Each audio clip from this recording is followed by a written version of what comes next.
Before we get started, we want to make sure that we have all the supplies necessary. We have our already calibrated tono pen, we have our sterile cover that's already placed, and we have our local anesthetic ophthalmic drops. Note that this one is labeled for eyes to ensure that it has not been used in another patient intranasally. Today, our patient, for video purposes, has already received the Alkane drops, so she is ready to be used. With the tono pen, we want to make sure when we take the cover off, hold the base where the cover is and gently pull the paper off. So all of this cover is sterile. You want to take great care using the tono pen as they are very expensive. So you do not want to drop it onto the ground, so always try to use it over a table to be safe.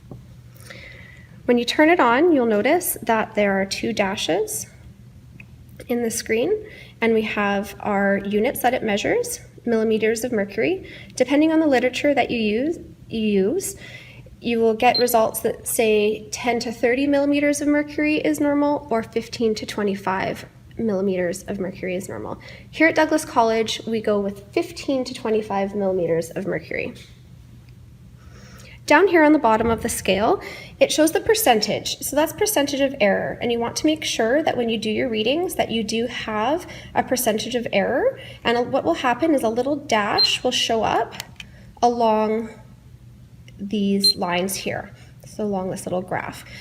To ensure that you have an accurate measurement, you want to have a percentage of error less than 5 to 10%.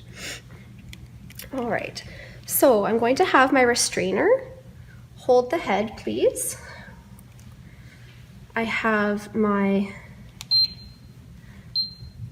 machine ready to go. Now, even though my restrainer is holding the head for me to ensure the patient doesn't try to bite, I'm still also going to hold to give myself some control. I also will use my pinky finger to rest it on the patient so I have extra control of my tono pen. You want to hold the tono pen perpendicular to the pupil, and you're going to gently do multiple taps. When you hear that beep, it gives a reading. 14. We want to get 3 readings. Push it again.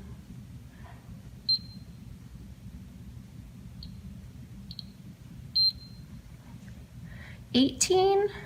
And you'll hear those little ticks as I'm tapping the tono pen onto the patient's eye.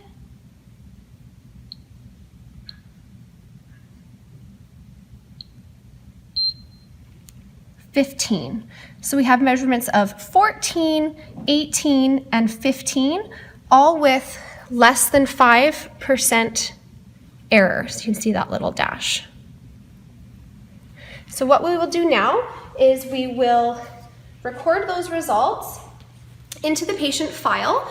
Now this patient here, if you see, she only has one eye, so we are only taking measurements on one eye. You would always measure on both eyes and ensure that you record the measurements specifically for left eye and right eye, and you write the measurement in millimeters of mercury and then in brackets what percentage of error. So that way the DVM can assess and make a diagnosis.